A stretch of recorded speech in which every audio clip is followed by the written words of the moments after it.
বলল আল্লাহর নবী বললেন, সাহাবীরা তোমরা যুদ্ধের জন্য টাকা কে কে দান করতে পারো? তবুকের যুদ্ধের জন্য তোমরা একটু দাঁড়ায় যাও, কে কে তোমরা টাকা দেবে? সবাই টাকা দেওয়া শুরু করলো। হযরতে ওসমান রাদিয়াল্লাহু তাআলা বললেন, ইয়া রাসূলুল্লাহ, ইয়া হাবিবাল্লাহ, আমার এত ধন ভাণ্ডার, এত সম্পদ, এর 3 ভাগের 1 ভাগ আমি তবুকের যুদ্ধের জন্য দিয়ে দিলাম। জোরে বলেন মারহাবা।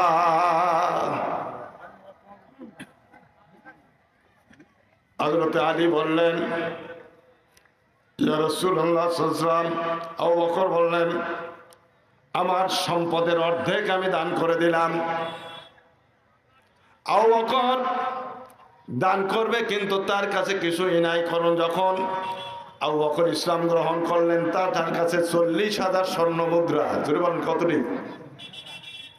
আবু বকর ইসলাম গ্রহণ করার পরে সব সম্পদ আল্লাহ রাস্তায় আপনার বিলিয়ে দিল, আকাতের দান করেছে। জোরে বলেন মারহাবা। আল্লাহর রাসূল দান চাচ্ছে, এই সময় দেওয়ার মতো তার কিছু নেই। আবু বকর ছুটে গেল বাড়িতে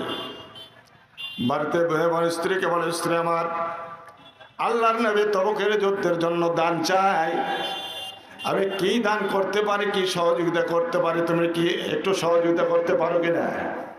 স্ত্রী বলে, তুমি মাঝে মাঝে বাড়িতে কিছু কিছু নিয়ে আসো, আমার তো তেমন কিছু খাবার নাই। বলে, কি আছে, যা আছে তাই দাও। এই যে টোবলা করে রাখছো, ব্যাপারটা কি? এগুলো কি? কয়েকগুলো সিরাত কাপড় টোবলা করে রাখছে, কয়েকগুলোকে দিবা? হা নিয়ে যাও। কি করবে এগুলো দিয়ে? যুদ্ধের ময়দানে যখন সেনাবাহিনী ক্ষতবিক্ষত হবে, রক্ত দা শরীর যখন মেখে যাবে, ওই তেনাগুলো দিয়ে, ন্যাকড়াগুলো দিয়ে পরিষ্কার করতে পারবে। বলে, আর কি আছে? তেমন কিছু নেই, খেজুর, সামান্য খেজুর। বললো, এইগুলো দিতে পারো? এইগুলোও তার হাতে তুলে দিল আল্লাহর নবীর কাছে। সামান্য একটু খেজুর নিয়ে হযরত আবু বকর তার হাতে তুলে দেয়। আল্লাহর রাসূল আবু বকর দিকে ডেকে বলে, আবু বকর, কি নিয়ে আসছো তুমি? বলে, ইয়া রাসূলুল্লাহ, এই যে আমি আপনার যুদ্ধের জন্য দিয়ে দিলাম। বলে, আবু বকর, তোমার বাড়িতে কি রেখে আসছো? আবু বকর দু চোখের পানি ছেড়ে দিয়ে বলে, ইয়া রাসূলুল্লাহ, ইয়া হাবিবাল্লাহ, আমি আল্লাহর কসম করে কই, আমি আল্লাহর শপথ করে বলছি, আল্লাহ আল্লাহ রাসূল ছাড়া আর আমার বাড়ি থেকে শোনাই। জোরে বলেন মারহাবা। এর জোরে বলেন আল্লাহু আকবার। এটা হলো সাহাবীদের জীবনে। আমি আপনাদের সামনে বলছিলাম, আল্লাহর নবী দান পেয়ে অকাতরে মানুষ দান করলো। যার যা ছিল, মেয়েরা কেউ গহনা সোনা, আপনার যার যা ছিল দান করতে লাগলো। দানের পাহাড় হয়ে গেল। আল্লাহর নবী মনের দিক থেকে তৃপ্তি পেলেন।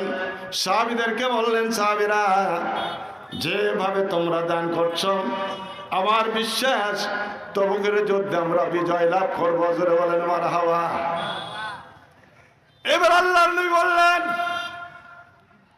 সাহাবীরা, এতক্ষণ পর্যন্ত তোমরা সম্পদ দিলে, অর্থ দিলে, এখন তোমাদেরকে আর একটা পরীক্ষা দিতে হবে।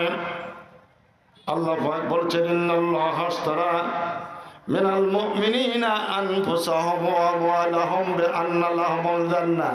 জোরে বলেন, কার কথা? কার? কি মাল দিলে হবে না, জান দেওয়া লাগবে। বলল, তোমরা জান দেওয়ার জন্য কে কে প্রস্তুত? একটু দাঁড়ায় যাও। এই তবুকের যুদ্ধে মুসলমানদের সংখ্যা ছিল 30,000। জোরে বলেন, কয় হাজার? 30,000। একটু ভাবেন ভালো করে কথাটা, এই জন্য বলছি। এই মুসলমানেরা চিন্তা করতে লাগলো, সম্পদ দিলাম, টাকা পয়সা দিলাম, জান দেওয়া কি সহজ না কঠিন? কি জোরে বলেন, সহজ না কঠিন? আপনার জান দেওয়া তো সহজ ব্যাপার না। বললো, সাহাবীরা, তোমরা কে পেও একটু জান দেওয়ার জন্য দাঁড়ায় যাও। সাহাবীরা দাঁড়ায় গেল, কিন্তু 3 জন সাহাবী তবুকের যুদ্ধে গেল না। তারা অজুহাত পেশ করতে লাগলো। কাব বিন মালিক, হেলাল বিন উমাইয়া, রুবাইয়া বিন রাবিয়া, তিনজন সাহাবী। ধীরে বলেন কয়জন? এই তিনজন। তারা মনে মনে চিন্তা করলো সর্বনাশ, এই যুদ্ধে যাওয়া না জীবন দেওয়া। কি কোন কথা ঠিক কিনা?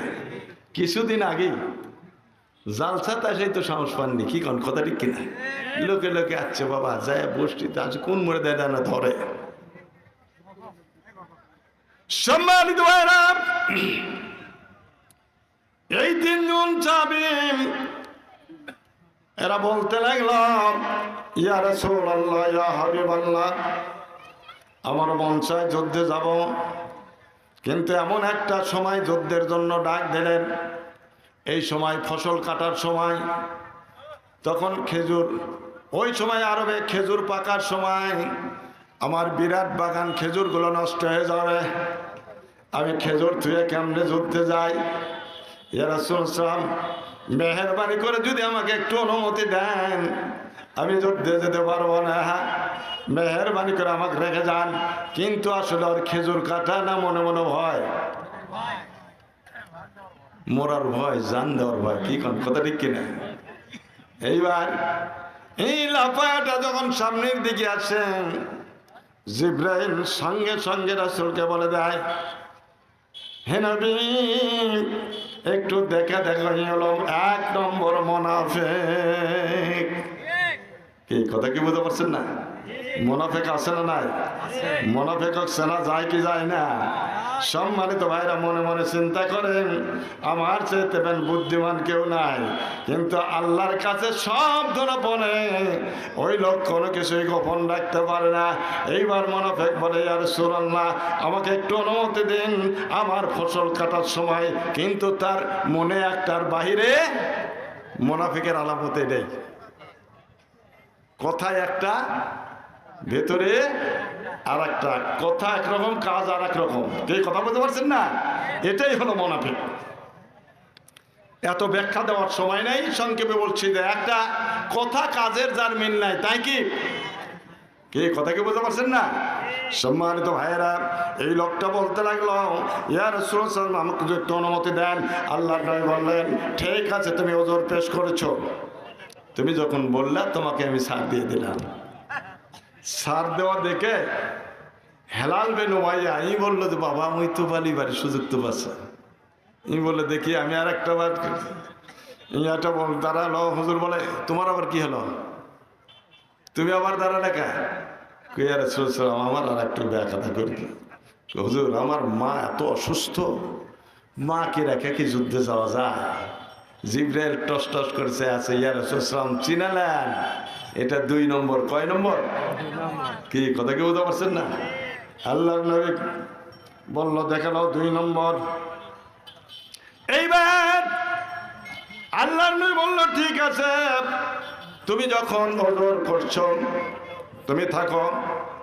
তৃতীয় আর একজন বলছেন, রুবাইয়া বিন রাবিয়া, এই আবার লেখা উঠছে। আল্লাহ, তোমার আবার কি হলো? কয়, হুজুর, আমার আর না বেকাদা। বলে, তোমার কি বেকাদা? কয়, আল্লাহর নবী, আমার স্ত্রী বড় অসুস্থ, আমি তাকে রেখে কেমনে যুদ্ধে যাই? একে তো ফসল কাটার সময়, এই সময় আমি কাম কেমনে করব? মেহেরবানি করে আমাকে একটু ছাড় দেন। কি কথা কি বুঝতে পারছেন না? আল্লাহর নবী বললেন, ঠিক আছে, ছাড় দিলাম। আল্লাহ পাক এই মুনাফিকদের উদ্দেশ্যে ওহী নাজিল করে দিয়ে আল্লাহ বলেন, আউযু বিল্লাহি মিনাশ শাইতানির রাজিম, বিসমিল্লাহির রহমানির রহিম, ইয়া আইয়ুহাল্লাযীনা আমানু মা লাকুম ইযা কিলা লাকুম ইনফিরু ফি সাবিলিল্লাহ। আল্লাহ ওহী নাজিল করে দিলেন। আল্লাহ রাব্বুল আলামিন বলে দিল, ইয়া আইয়ুহাল্লাযীনা আমানু, হে ইমানদাররা, মা লাকুম, তোমাদের কি হলো? ইযা কিলা লাকুম ইনফিরু ফি সাবিলিল্লাহ,